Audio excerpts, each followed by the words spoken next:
One huge, it's almost like that movie where Jim Carrey was in that bubble, the reality show. What was it called? The Truman Show. But there's another thing, another film that I wanted to make an analogy about. It was that film called The Midnight Express. A few years, about, it was a famous movie back in the 80s, I think. And this chap goes into this Turkish prison, and he's there, and he's admitted, and the first day he's there, he's lost. He doesn't know how the system works, and there's a big table that all these prisoners walk around, and they all walk around this table from left to right in clockwise fashion. And so he gets there and he starts walking the other way, and the rest of them turn on him, and he gets vilified for walking the other way, right to left, anti-clockwise. And he says, well, why are you doing that? It's silly. Why are you always doing that? Because we always do. We're told to. He says, well, he's not. He's going to walk the other way. And they dubbed him a bad machine. Now, this is the thing that's going down now. We who question, we call COVID deniers, science deniers. We are called conspiracy theorists. The moment you challenge the narrative. I wear that badge with pride, I have to tell you. Absolutely. It's laughable. The word was coined by the CIA very intelligently back in the 60s to discredit any narrative contrary to the official narrative. And man, have they got mileage out of that.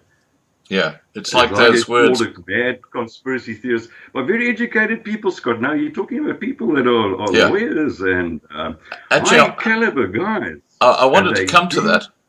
I just wanted to come to that because the other words that they use now are collateral damage.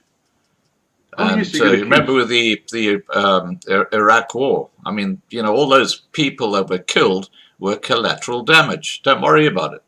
Now, you raised a very interesting and important point here, and I know a lot of people who are watching this would be experiencing exactly what you're going to be talking about, and that is how some people are walking around with the blinkers on and they think everything is still sweet. Why is that? Scott, it is a mystifying thing, and I have a few theories about it, and these are my opinions.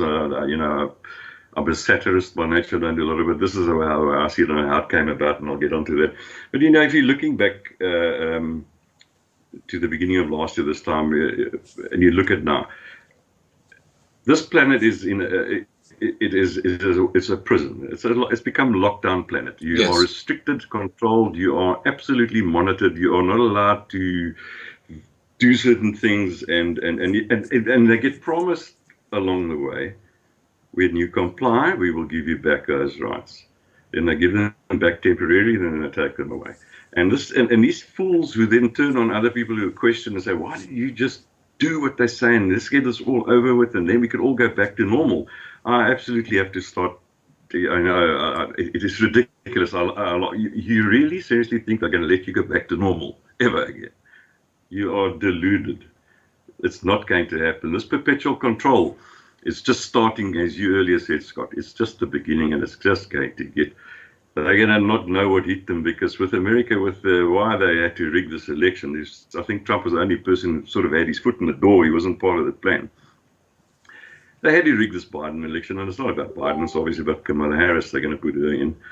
And she's already talking about the next hoax, by the way, the big climate doomsday coming our way. So after they've milked this and got whatever the agenda out of it, obviously this mass vaccination program, once they've achieved that objective, the next one will be, oh no, we can't set you free again because we've got this the scientists are telling us if we don't stop doing certain things and conducting ourselves in certain ways, the planet, the climate's going to kill us in 2032.